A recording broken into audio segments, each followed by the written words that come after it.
Having played all of the recent Nihon Falcom Trails games to come to Switch, I was particularly excited to get my hands on Trails Through Daybreak, the latest entry in the Legend of Heroes franchise to receive a localized release.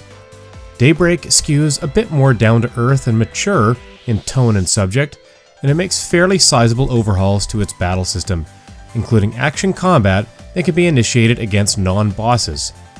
It keeps a lot of what has worked from Cold Steel and Reverie, but takes a slightly different approach across its 50-plus hour story, and these changes give the game a much-needed refresh. Trails Through Daybreak follows the exploits of Van Arkwright, also referred to as Spriggan, who operates between the lines of law and legality and takes random jobs posted specifically for him on bulletin boards. His firm, Arkwright Solutions, helps those in need for a price, and throughout the course of the game he brings in assistants to help with the business and also to solve the mystery of a special object brought to him by Agnes, the first character to join your crew. The detective agency-like setup of Daybreak works well, and it definitely suits the hard-nosed Van, helping to distinguish him as a protagonist from Reen and Lloyd before him. You spend a fair amount of your time in Edith, the capital city of Calvard, which is the oft-mentioned region of Zemuria that Trails fans had yet to visit. Rather than taking a train between different cities, Van drives the group around in his truck, one of his most prized possessions. The road trips in each chapter allow for fun bonding moments between the growing staff of Arkwright Solutions, and the smaller overall cast compared to games like Cold Steel 4 and Trails into Reverie make it easier to develop a fondness for each individual. The excellent localization and convincing voice work also go a long way towards making the cast so endearing. Most of the game's lengthy chapters follow a similar pattern of patrolling Edith, searching for requests to tackle, accepting an invitation or job in a different city, and discovering a plot thread that connects to the main story. The narrative loop works well, but at times it can feel like the combat is either a little sparse or thrown together all at once. Fortunately, the story on its own is quite compelling, and the character interactions, both optional and required, are a healthy blend of touching, entertaining, and hilarious. It's the adjustments to combat, though, that genuinely deserve to be highlighted. When you enter a dungeon, you'll see enemies roaming around as in previous Trails titles. The difference here is that you can defeat them without entering a turn-based battle, just by slashing or stabbing at them until their health meter is whittled away to nothing. A meter also builds as you attack that allows you to perform a more powerful strike, which can help you stun these enemies. At any time you can press a button to shift into turn-based mode, and you'll get a bonus shot at them if you make that shift when enemies are incapacitated.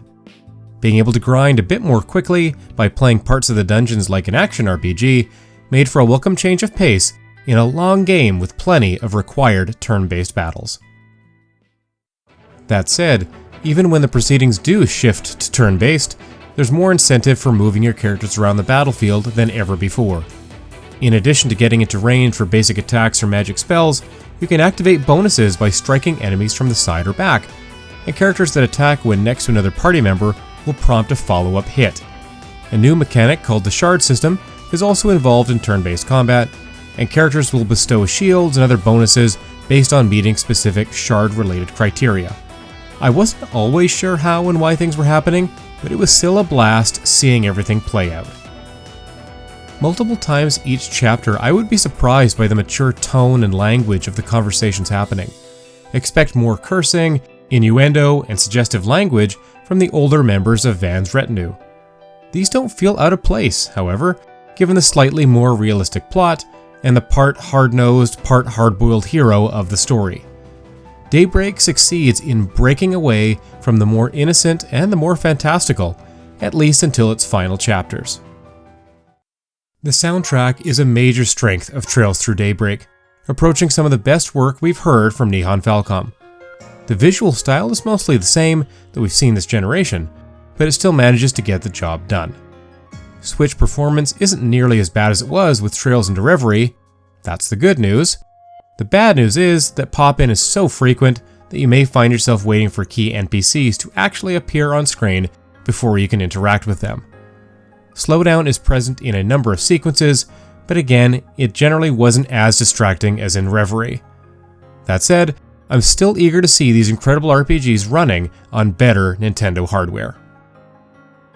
The Legend of Heroes Trails Through Daybreak is a standout entry in this long-running franchise that I affectionately refer to as the best RPGs you've never played. Van is a charming and vocal protagonist who gives as good as he gets, and rest assured, he isn't shy about giving a loving head patting when the opportunity arises. Those who have played earlier Trails games will enjoy the returning characters, mentions, and nods to earlier events and people, but even if you're an RPG player unfamiliar with the Trails series, you'll find plenty of reasons to sink your teeth into this latest one. It's no surprise that the hero of Daybreak has a proclivity towards indulging in cakes and pastries. He happens to star in one hell of a sweet adventure. This video was made possible by our generous supporters on Patreon. Check out patreon.com/NWR for all the details.